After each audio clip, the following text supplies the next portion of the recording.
Good morning, Lakeview.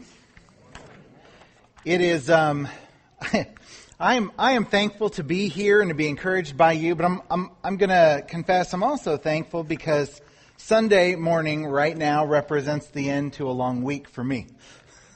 It has. I know that sounds strange. I'm up here about to deliver a message, but it has been a long week. Couple things. If you have kids and you have not been here on Wednesday night participating in our Bible classes, you are, and I mean this, you are missing out on some incredible opportunities. For this last year, we've had a class going on in Room 4, which I have really enjoyed, and we've talked about all sorts of aspects of parenting, grandparenting, hopes, dreams, failures. It's kind of like a support group, so to speak, of parents to talk about, what it is to raise parents and some of the struggles we raise kids. Some of the struggles that we have. Did I tell you I was tired? Okay. Because illustrations deteriorate the more tired I am. What it is to raise our kids in the context of our families and our church, and it's been a blessing to me. I've been doing that over the last year. It's been almost 3/4 now, and was invited to go down to actually a couple churches in Portland invited me to go down and do a seminar. I just finished one on Saturday in Gresham. And we went over a variety of lessons together, and I realized, some of this material is stuff that we should take a look at here. This isn't exactly material that I shared, but I want to share one lesson, because this has been the crux of a number of conversations we've had on Wednesday night about parenting, some of the purposes of parenting, and specifically, this is profound stuff. This has to do with our theology and our faith. It has to do with the direction and the character of our lives, and it has to do with our hopes and dreams for our kids. So, to some degree, there's going to be a point in time where if you have grade school kids, I'm actually going to give you some very direct suggestions about what to do to instill discipline for them.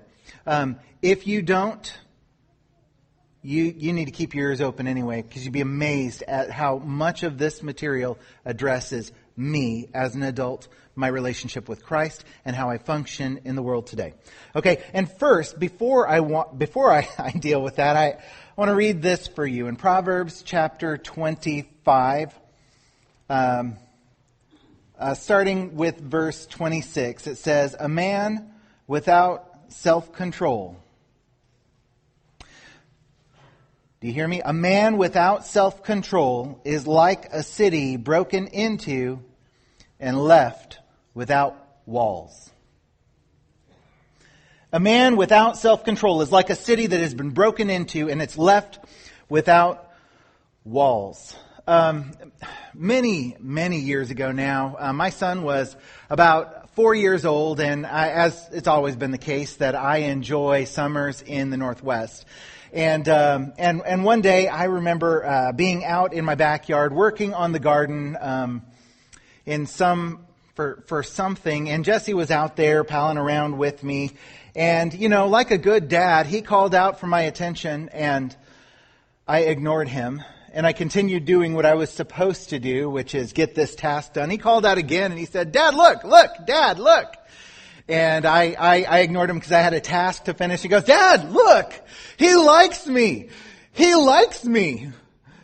I have a friend." And I thought, what in the world did my son, what is he talking about? And you know how kids today play with Minecraft? Yeah, kids today. Back in my day, we actually had real rocks that we played with, and you play with Minecraft instead. So we were out there in the yard, and growing up, I've always had this joy and fascination with daddy longlegs. Do you know that spider? The daddy longleg, right? It's the spider that is strangely fragile, and if you handle it incorrectly, one of its limbs pops off and it drops on the ground and it's twitching, right? You know what I'm talking about? All right. Yeah. Yeah, so I turn around and I see my son holding this perfect pill with no legs attached to it anymore, and all of the legs kind of twitching on the ground, and I thought what any good father would think at that exact moment. What are the early warning signs for a psychopath? Right? And I went in and I Googled and I couldn't find anything worthwhile on that. And I recognized that being a parent at almost any stage in life, almost any decade, means that you have to pick up a book and you have to read what this generation says is most important about parenting. And the rules are going to change from year to year. Which means what's really important to my parents' generation about parenting doesn't seem to be on the New York bestsellers list anymore. It's something different. And right when you think you've got it, this is what parenting in the 21st century is like. You get shamed by somebody who says you've done it all completely wrong. And it's turned around and it's backwards, right? And so when it comes to being a parent today, here's what I think. In general, parents require a great amount of grace and latitude because there is nothing like the parent shaming culture that we live in today, where every parent feels like they can't ever do it right. And also, I think that we don't have a lack of people giving rules about what good parents should and should not do. And so I don't think that parents actually need a set of rules. I think that though they can live and parent with basic principles and work off of those. Here's probably the biggest one. This one. Parents should engage in disciplining their kids as opposed to punishing.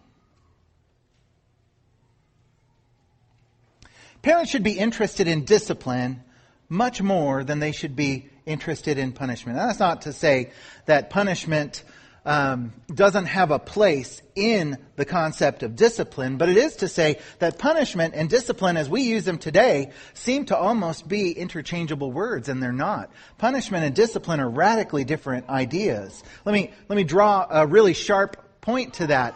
Discipline is all about my child, right? It's about who they are going to become. It's about their character. It's always focused on them. Punishment can be focused on them if it's a part of discipline, but punishment doesn't have to come from a father who loves a child.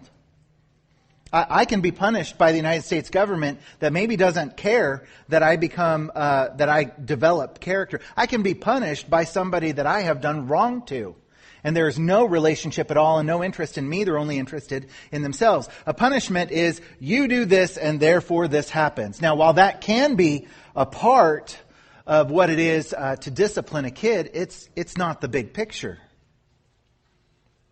That means when you lose your temper and you scold your child or you spank them in that moment in anger, you've accomplished punishment, but you may not have accomplished discipline. Do you see this distinction? Discipline is focused on the other person. Punishment can be focused on myself. Discipline always has a relationship. Punishment has no relationship. Discipline is a long-term game, and punishment is immediate, right? So there's a difference between these two terms, and here's why I'm bringing this up. Because there's a text in Hebrews that actually draws our attention to it. It was read earlier in Hebrews chapter 12. Turn with me if you would. Hebrews chapter 12.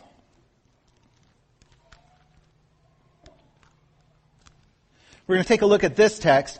And just to give you a context for this, the author here is writing to people in the church who are experiencing a tremendous hardship. Right? They want to follow Christ, but they're feeling the pushback in every aspect of their culture. And at the time that the book of Hebrews was written, it's very likely that there were Christians who were not just sacrificing socially for their faith.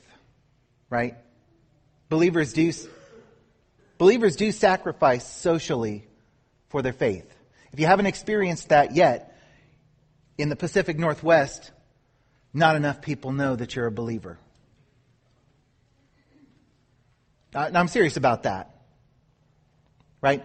Living here in the Pacific Northwest, it is not anymore an advantage to confess Christ. Right? We're starting to feel the social pushback for the confession of Christ. Well, in the book of Hebrews, he's addressing this fact that Christians are not just feeling a social stigma, they're feeling a physical stigma. This affects their pay. This affects their very life and their safety. People are losing their lives for their faith. Right? And so they're asking this question, why, oh God, is this happening to us? Why does my life look like this? And this is the advice that he gives them in Hebrews chapter 12, starting with verse 3. He says, "Consider him who endured from sinners such hostility as himself, that you may not grow weary or faint-hearted in your struggle against sin.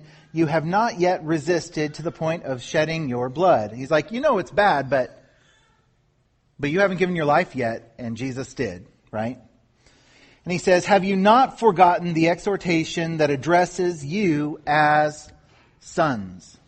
The author of Hebrews here says, I understand that you're going through a difficult time. I understand that life is not what you expected. But do you not remember that God considers you his son? And for some reason, at that moment, knowing that I am a son of God changes everything. It changes my ability to see my circumstance, my struggle, my pain, and my trials. Because I'm a son of God. Why? He says, and have you forgotten the exhortation that addresses you as sons? My son, do not regard lightly the discipline of the Lord, nor be weary when reproved by him, for the Lord disciplines the one he loves, and he chastises every son in whom he receives. It is for discipline that you have to endure God treating you as sons. For what son is there whom the Father does not discipline? If you are left without discipline, in which we have all participated, then you are actually illegitimate children and not sons. In other words, here's what a good father does. A good father looks at his child and he recognizes that this child is a vessel and needs to learn to be a disciplined person. And so he puts boundaries around his son or daughter. They craft and shape the character so that in the future there's a reward about who this person is. He says, so this hardship that you're experiencing right now, this is actually evidence that you are in fact God's son and God loves you. Guess what? I don't care nearly as much about your kids as I do. I do. But only a certain amount. As much as I do mine. I'm in it to win with my kids. I want my kids to have this character. It's my job to craft and shape them to be self-disciplined, godly men and women. That's my job as their dad, right? So what he's saying here is, if you don't experience this from God, that's actually evidence that he doesn't care about you like his own kids. He says, besides this, verse 9, we have had earthly fathers who disciplined us, and we respected them. Shall we not much more be subject to the Father of spirits and live? For they disciplined us for a short time as it seems best to them, but he disciplines us for our good so that we may share in his holiness. That idea of holiness in the Old Testament is always tied to behavior and lifestyle, right? God says, go and take this land as your possession, and you will live in this way, you will eat this food, you will behave in this way, you will keep my laws, you will be holy because I am holy, right? This idea of holiness is tied to the way we live. And he says, verse 11, for the moment, all discipline seems painful rather than pleasant. But later, it yields the peaceful fruit of righteousness to those who have been trained by it. Two things. He says, for at the moment, all discipline seems painful rather than pleasant. Maybe I'm the only child in the world who got spanked by my father with a belt. My mom had a twisted sense of humor when I was 5 or 6, or really early memory. She would send me out to pick my own switch. Which, for a 5 or 6 year old, you're like, okay, thank you for putting me in the driver's seat. I now have the power to determine my fate. And I'd go and look at all of the sticks and I'm like, which one is the right one? This little one that's kind of floppy? No, that's a whip. Okay, that's not right. This big club, this will surely be better. And my poor little 5-year-old brain would look at all of these switches and go, I know there's an answer, I just don't know what it is. And then I'd bring her a switch and it hurt. And when she got done switching me, when my dad got done spanking me, every time my parents disciplined me, I never, ever turned to them and said, thank you. There was a point in time when my mom broke a wooden spoon and I laughed, and that's a mistake. But I never said thank you. Okay, and here's why I'm telling you this. Discipline. Discipline is never anything that we want. And sometimes when it's happening, we cannot distinguish between the good that is going to come out of discipline or just something that somebody has against me, right? At the moment, I'm getting spanked. All I think is, this is awful. Choose something else, Dad. Right? I tried patting. It didn't work. The Word of God is a good shield, but he noticed. So what he's saying here in this text, he says, for the moment, all discipline seems painful rather than pleasant. He's saying, you know what? If you're in the middle of God disciplining you, you're going to experience life and it's going to be hard. And you're going to look around and go, why is this happening to me? And he says, it'll feel painful rather than pleasant. You might not even be able to see the distinction between discipline and punishment. Think about poor Job as he goes through all the trials. And we get a peek into the system. We know why Job is going through these trials. He asks God over and over and over again, why is this happening to me? And God doesn't give him a straight answer. He says, stop asking me, I'm God. Right? When we're going through it, you're not always going to be able to know and see clearly the end result that God sees in discipline. But he does discipline children that he loves. But the goal, later it says, it yields the peaceful fruit of righteousness to those who have been trained by it. Which means God, even in the struggle that you experience right now in life as his child, God has a goal in mind.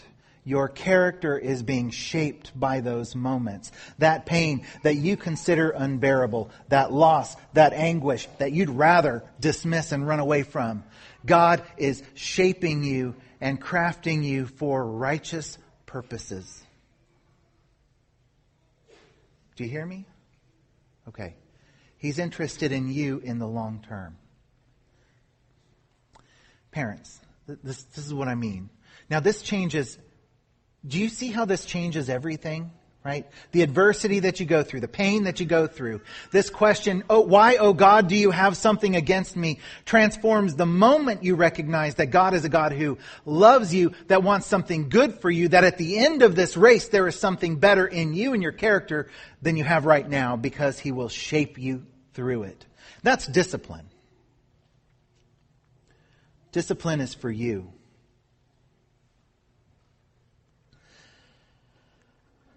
One of the reasons why I think we need to start thinking deeply about discipline instead of punishment with our kids is because God thinks in that way towards us. I struggle with the idea that God is only interested in punishing me for my wrongdoing, but I can persevere if I recognize that God has something greater in store for me. The whole conversation changes when I recognize that God is interested in me. Okay, so the goal of discipline is to build character. That's why is this the most famous parenting text in the Bible? Proverbs 22:6. We use it as a club sometimes. Yeah, if your child is not doing things right, you did something wrong as a parent. It's not intended to be used that way. Proverbs isn't intended to be used that way. These are principles with which to live by. It's not a foolproof plan, right? It's not like baking. You mess something up in the ingredients if it turns out wrong. Proverbs 22:6. Train up a child in the way he should go. Even when he is old, he will not depart from it. God has a purpose in building in our discipline, and it is to build our character. What does that mean for us as parents? It means that if you're parenting,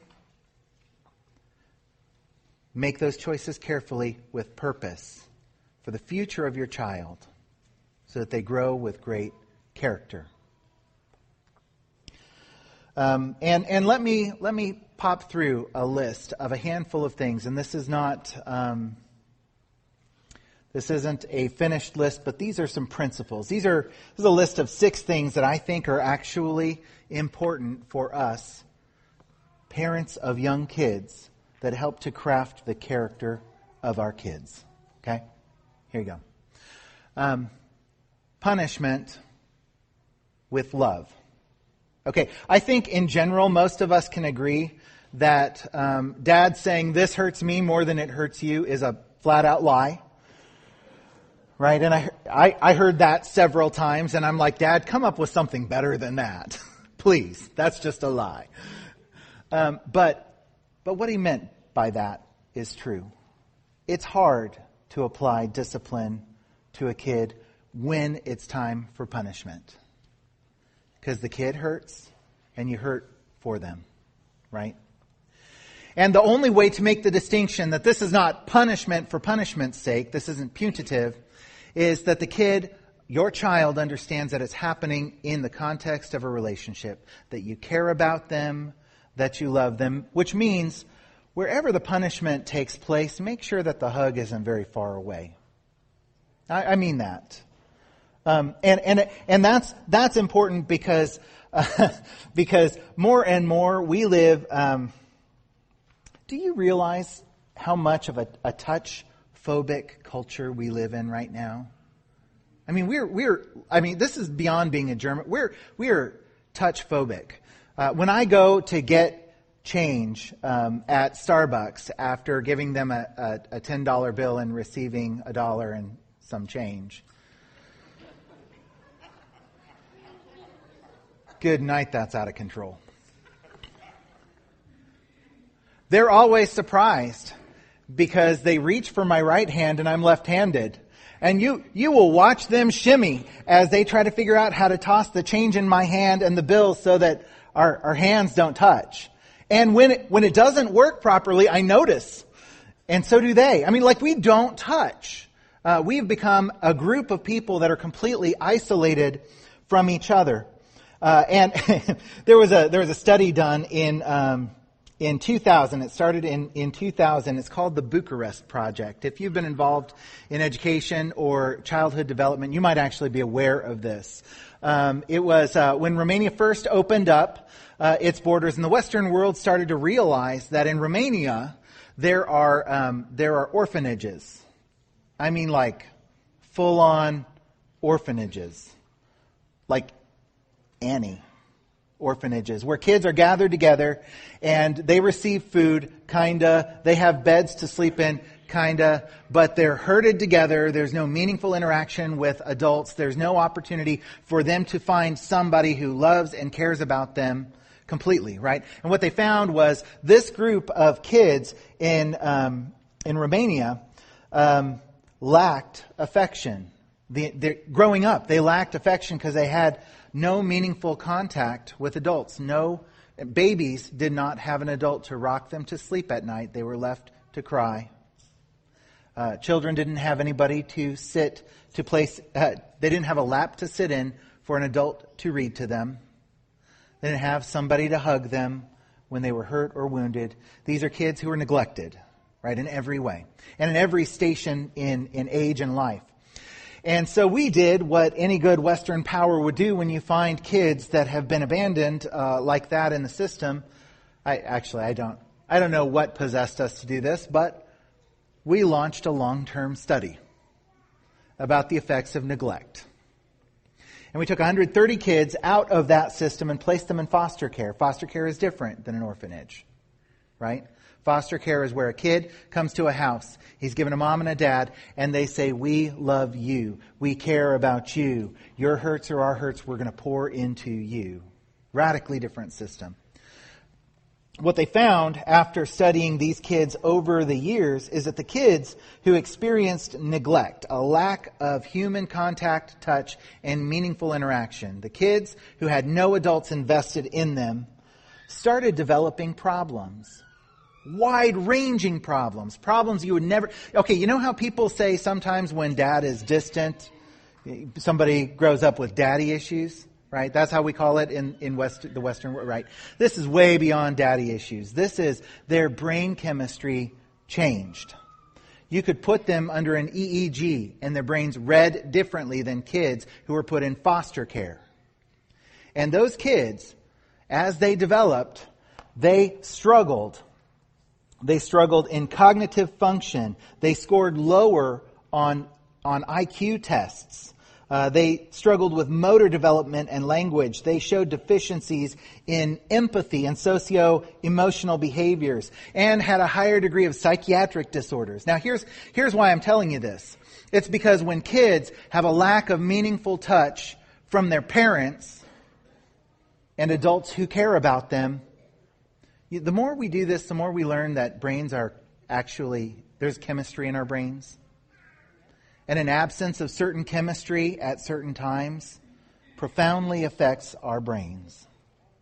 Right? And so babies who don't have anyone to rock them to sleep at night, and children that don't have an adult to read to them, somebody who isn't there to hug them, and their whole experience has an absence of affirmation from adults, this transforms their mental capacity. And if you can't connect the dots, let me connect them for you. There's a reason why kids in our country who grow up in at-risk homes with parents who don't give them attention struggle in school. It's not just that mom and dad aren't there to help them with their homework. Those kids still excel if they have mom and dad giving them hugs, telling them that they're loved, knowing that there's somebody there in their corner. And this is important because, as a pendulum swings back and forth in parenting, there's been a lot of talk about how corporal punishment is awful for kids. You should never do something physical to them, and the spanking, all that stuff, right? And the pendulum is starting to swing as we recognize that there's been so much talk about not touching kids that we actually are starving kids for the affection that they need. There have been countless articles a couple months ago about how foster care in the UK is struggling because kids are adopted by are sent into foster families, and the families are coached on how to make physical contact and how much physical contact to avoid. Dads are told when you go to pick them up after school, don't let them sit in the front seat in case somebody thinks that there's something inappropriate happening. This is when you can. This is when you should hug. This is when you should not. But when you come to pick them up, make sure that they're in the back seat so that everything is above board. Men are so afraid to show affection to children today that our children are starved of it. Other people's kids coming to live with foster families have so many rules that we don't know how to show affection and love. And here's where this connection comes. This is the ground for your kids knowing that you have a relationship. Those points of affection tell them that they're loved. If they only receive punishment without affection, they will never know that it is done for their good. So don't say this hurts you more than it hurts me, but let them know that they're loved. Always. Don't punish out of anger. Make sure that punishment is also accompanied with praise.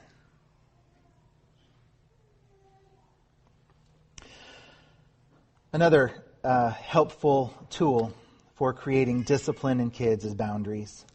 Parents are actually awful about boundaries these days. When kids are unhappy, that's when boundaries crumble. You cannot do that. Kids throw a fit and then parents always buckle on a boundary. Well, let me tell you, a boundary is only a boundary if it stays put.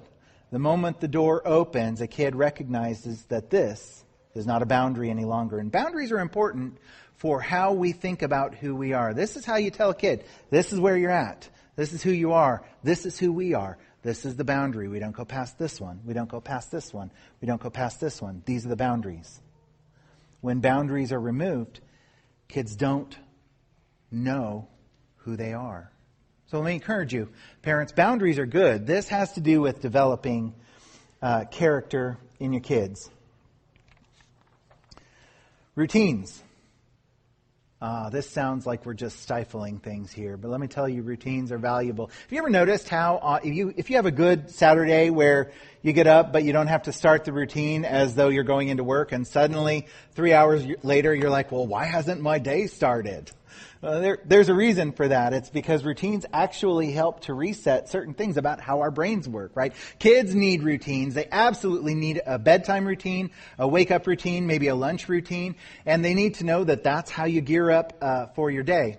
That boundaries thing, that routine thing, I pretty regularly have parents that come up to me and say, I want to bring the whole family to church, but they do not want to come.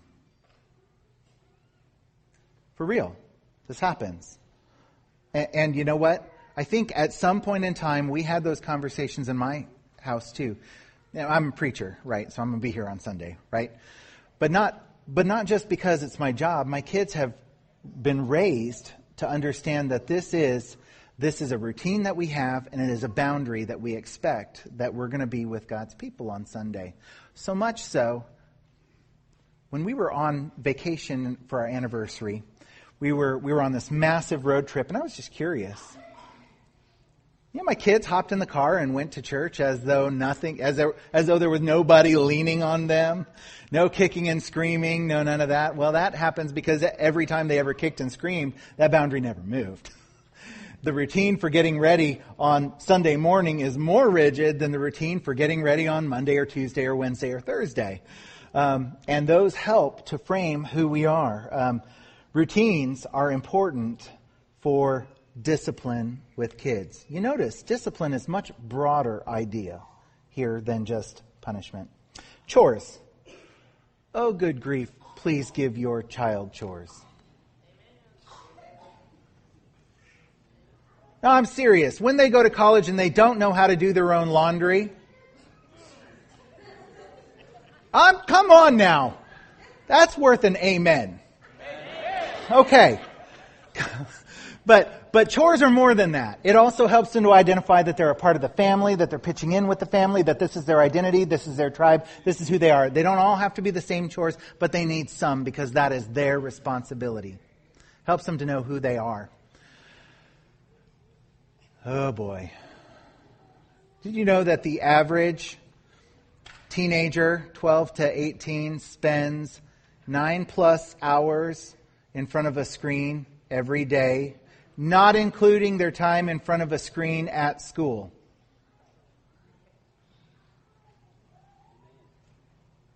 And preteens are at about 7. You can fall off your chair. I'll wait for you to get back up. Okay. Now, screens are a part of our world, and they're not going away anytime soon. And not all screen time is the same. Let me tell you about just a little bit of research, and this has to do with kids creating good boundaries, parents enforcing good boundaries. There was a book written by Daniel Kahneman about 9 years ago, and it was his seminal work. He wrote a book called Thinking, Fast and Slow. What he discovered was that our brains have two systems for dealing with information. There's a thinking fast system. It's the one where you're not really thinking, you're just kind of reacting. You don't actually sit there and go left foot, right foot, when you're walking, right? You're not thinking about it. It just happens. Breathe in, breathe out. Breathe in, breathe out, right? You are actually in control of that. That's your brain. You can stop doing that. Don't. But you're in control of it. But that happens in a part of our brain that is the thinking fast part. We don't give any critical thought to it. It just kind of happens. Driving starts off as a thinking slow, high anxiety, I'm stressed out, I can't believe it, all these things that are happening. Eventually, for most of us, it migrates to the thinking fast part. You're just driving, right? Your brain is filtering out things that it doesn't pay attention to. If you're a cyclist, you know that or a motorcyclist, you know that there are automobiles who wreck into cyclists and they will swear they could pass a lie detector test. I did not see them, right? But they strike a motorcyclist or a cyclist. That's because there's only one part of their brain thinking, and it didn't notice to pay attention to the cyclist. And what happens in our brains is that the thinking slow part, that's where everything slows down and your brain is working really hard. Think mental math, right? How good are you at mental math? 12 times 328.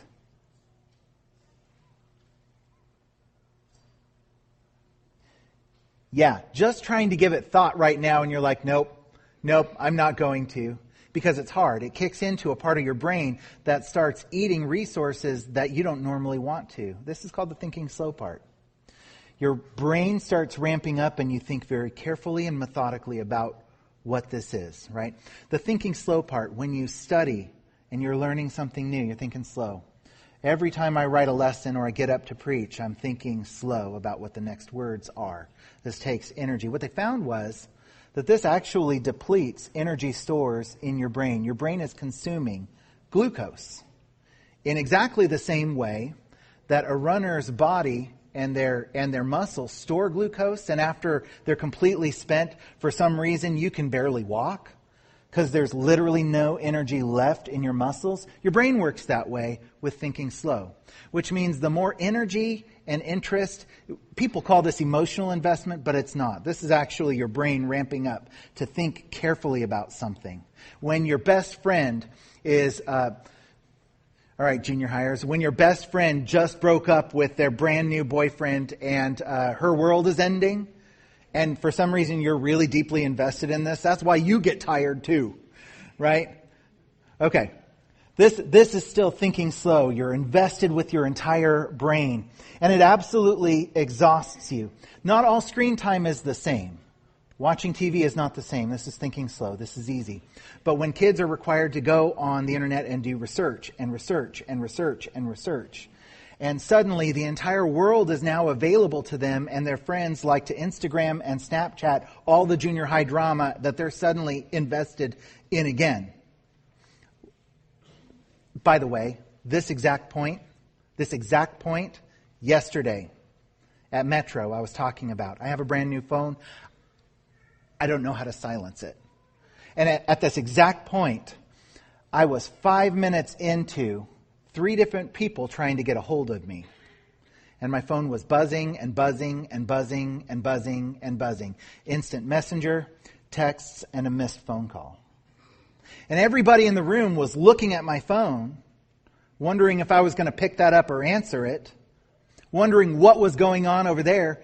And I was wondering what was going on over there. Somebody's life blew up, right? And mind you, this was right at the time Nikki was having a memorial service for her brother who died. So lots of life going on right now. Let me tell you, when I'm done right now preaching to you, thinking slow, I'm going to crash. And I'm going to drink Gatorade and try to replenish all of the glucose that is now gone. Or you're going to grab me after this sermon and talk about how your marriage is struggling. Or you're hurt because your kids left home.